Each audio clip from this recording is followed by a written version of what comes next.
Assalamualaikum warahmatullahi taala wabarakatuh. Kali ini kita akan membahas tentang sahabat Nabi Muhammad SAW yang gagah dan perkasa. Nabi Muhammad SAW adalah sosok manusia yang paling dicintai oleh seluruh umatnya.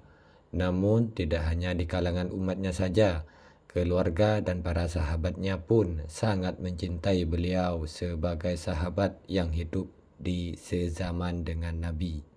Dan menjalani hari-hari bersama Nabi, tentunya sifat dan karakter seorang sahabat Nabi pun tidaklah jauh berbeda dengan akhlak mulia Nabi itu sendiri. Dan inilah salah satu sahabat Nabi yang patut kita teladani. Beliau adalah Muhammad bin Maslamah, adalah sahabat Rasulullah SAW dari kalangan Ansor. Ia berasal dari suku Aus di Madinah. Ia berperawakan tinggi dan besar. Selain itu, Maslamah merupakan seorang pendiam, pemikir, amanah dan selalu taat menjalankan ajaran agamanya. Ia juga dikenal sebagai orang pemberani dalam medan pertempuran. Ia bahkan selalu berada di barisan terdepan dalam peperangan. Meski bernama Muhammad bin Maslamah, ia tidak terlahir sebagai Muslim. Namun ia merupakan generasi pertama Yasrib atau Madinah yang memeluk Islam. Ia masuk Islam di bawah bimbingan Mus'ab bin Umair yang merupakan utusan pertama Rasulullah SAW di Madinah. Muhammad bin Maslamah memeluk Islam sebelum orang-orang berpengaruh di Madinah memeluk Islam, seperti Usaid bin Hudair dan Sa'ad bin Mu'ad. Tak heran jika ia selalu bergabung dalam setiap pertempuran untuk mempertahankan kemuliaan Islam.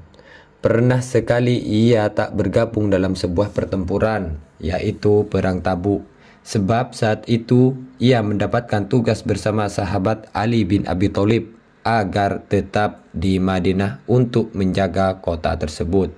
Muhammad bin Maslamah diberi kepercayaan memimpin 50 pasukan perang di Perang Uhud oleh Rasulullah SAW. Kepercayaan yang ia dapatkan tak hanya selama masa hidup Nabi. Setelah Rasulullah SAW wafat, Muhammad bin Maslamah juga mendapatkan kepercayaan yang berlimpah dari para khalifah. Contohnya, pada masa pemerintahan Khalifah Umar bin Khattab, ia dipilih menjadi salah satu menteri. Tak hanya itu, ia juga dianggap sebagai teman dan penasihat terpercaya sang khalifah. Sebelum dia diangkat menjadi menteri, ia dikirim ke Fustat, Mesir untuk menopang pasukan Ammar bin As. Karena saat itu, Ammar memang meminta Khalifah Umar untuk mengirimkan bala bantuan untuk memperkuat ekspedisinya. Umar mengirimkan 4 detasemen yang di setiap detasemennya terdiri dari 1000 prajurit. Salah satu detasemen tersebut dipimpin oleh Muhammad bin Maslamah. Kepada Umar menyampaikan sebuah pesan bahwa ia mengirimkan Muhammad bin Maslamah untuk membantu meraih kejayaan dalam menjalankan misinya. Maka Ammar harus menerima Maslamah dan memanfaatkannya jika Maslamah melakukan sebuah kesalahan. Dan ternyata Maslamah memberikan kontribusi yang berharga bagi kesuksesan misi yang dijalankan Ammar di Fustat tersebut. Setelah kepemimpinan Umar digantikan oleh Utsman bin Affan, Maslamah juga tetap mendapatkan kedudukan yang terhormat di mata khalifah ketiga tersebut. Di antara prestasi gemilang beliau di saat Rasulullah SAW masih hidup adalah menjadi inisiator siasat ikhtial atau eksekusi secara diam-diam dan mendadak terhadap tokoh Yahudi Ka'ab bin Ashraf yang menghasut suku Quraisy untuk memerangi Nabi. Selain itu, Ka'ab juga menghina Nabi Muhammad dan para sahabat lewat syair-syairnya.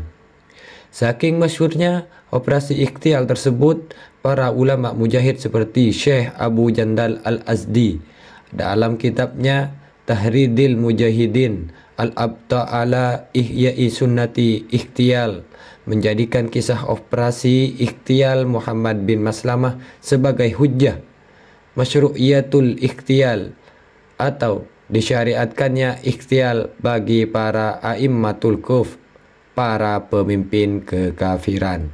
Dan berikut ini adalah kutipan dari kitab yang ditulis Abu Jandal Al-Azdi mengenai kisah operasi ikhtial yang dilakukan Muhammad bin Maslamah bersama anggota timnya terhadap Yahudi penghina Islam Ka'ab al-Ashraf. Dari Jabir bin Abdullah bahwa Rasulullah Shallallahu Alaihi Wasallam bersabda, siapa yang mau membereskan Ka'ab bin Ashraf, sesungguhnya dia menyakiti Allah dan Rasulnya. Maka berdirilah Muhammad bin Maslamah. Ia berkata, wahai Rasulullah, apakah engkau suka aku membunuhnya? Beliau menjawab, ya, kalau begitu izinkan aku nanti mengucapkan sesuatu. Pintanya, katakan saja, kata Rasulullah. Maka Muhammad bin Maslamah datang kepada Ka'ab bin al-Ashraf dan berkata, siapa sebenarnya lelaki itu? Maksud dia adalah Nabi Shallallahu Alaihi Wasallam. Dia memungut zakat dari kita dan membebani kita. Sesungguhnya aku datang kepadamu untuk bersekutu denganmu. Ka'ab berkata, demi Allah, tuliskan surat saksi untuknya. Sesungguhnya kita telah mengikutinya, lalu kami tidak ingin meninggalkannya sampai kita lihat bagaimana akhir dari ajarannya. Dan kami menginginkan engkau meminjami kami 1 wasak atau 2 wasak atau makanan. Ka'ab berkata, kalau begitu berikan kepadaku barang sebagai gadai. Barang apa yang kau mau? Ternyata, barang apa yang kau mau? Tanya mereka, gadaikan wanita-wanita kalian. Bagaimana kami akan menggadaikan wanita-wanita kami, sementara engkau adalah orang Arab paling tampan? Kalau begitu, gadaikan anak-anak kalian. Bagaimana kami akan menggadaikan putra-putri kami kepadamu, sementara mereka akan dicela karenanya, dan akan dikatakan, hanya demi menggadai 1 atau 2 makanan, kalian rela menggadaikan anak-anak kalian. Sungguh ini aib bagi kalian. Mereka berkata, kami akan menjadikan senjata kami sebagai gadaimu. Baiklah, jawab Ka'ab. Lalu ia menjanjikan kepada mereka untuk bertemu di malam hari dengan membawa geribah bersama Abu Nailah, saudara sesusuan Ka'ab. Maka Ka'ab mengundang mereka untuk datang ke bentengnya. Kemudian ia turun untuk menemui mereka. Istrinya berkata, mau kemana engkau malam-malam begini? Ka'ab menjawab, itu tak lain adalah Muhammad bin Maslamah dan saudaraku Abu Nailah. Perawi selain Amru mengatakan, kemudian istrinya berkata lagi, aku mendengar suaranya seperti tetes air. Dalam lain riwayat, aku mendengar suara seperti suara darah. Ka'ab berkata lagi, itu tak lain adalah saudaraku Muhammad bin Maslamah dan saudara sesusuanku, yaitu Abu Nailah. Orang yang mulia itu kalau dipanggil untuk berjalan di malam hari, pasti menyanggupinya. Kemudian Muhammad bin Maslamah masuk bersama 2 orang. Menurut Amru, kedua orang itu bernama Abu Ams bin Hibr dan Abbad bin Bish. Amru melanjutkan kisahnya. Muhammad bin Maslamah berkata, jika dia datang, aku akan memegang kepalanya. Maka jika kalian telah melihatku berhasil melumpuhkannya, penggallah lehernya. Inilah cara untuk membunuh orang seperti dia, sebab dia berbadan besar dan kuat. Ketika ia turun dari benteng sembari menyandang pedangnya, mereka berkata, kami mencium aroma harum dari tubuhmu. Ya, jawab Ka'ab, istriku adalah wanita Arab paling harum. Muhammad bin Maslamah berkata, bolehkah aku mencium baunya? Silahkan, kata Ka'ab. Ia pura-pura menciumnya, lalu berkata, bolehkah kau ulangi lagi? Maka ketika itulah Muhammad bin Maslamah berhasil melumpuhkannya. Kemudian ia berkata, giliran kalian, bunuhlah dia. Mereka akhirnya berhasil membunuhnya.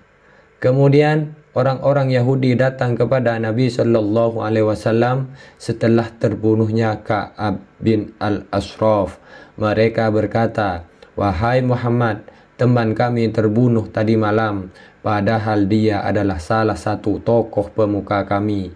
Ia dibunuh secara diam-diam atau ikhtial tanpa dosa dan kesalahan apapun sejauh yang kami tahu.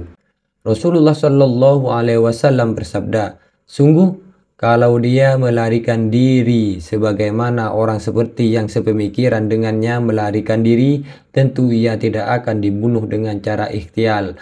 Akan tetapi dia menyakiti kami dan mencemooh kami dengan syair.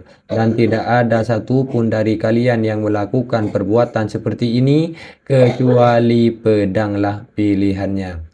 Hadis riwayat Bukhari nomor 3031 dan Muslim nomor 1801. Kisah untuk kali ini kurang lebihnya kami mohon maaf. Akhiran wallahul muwaffiq ila aqwamit thoriq. Wassalamualaikum warahmatullahi taala wabarakatuh.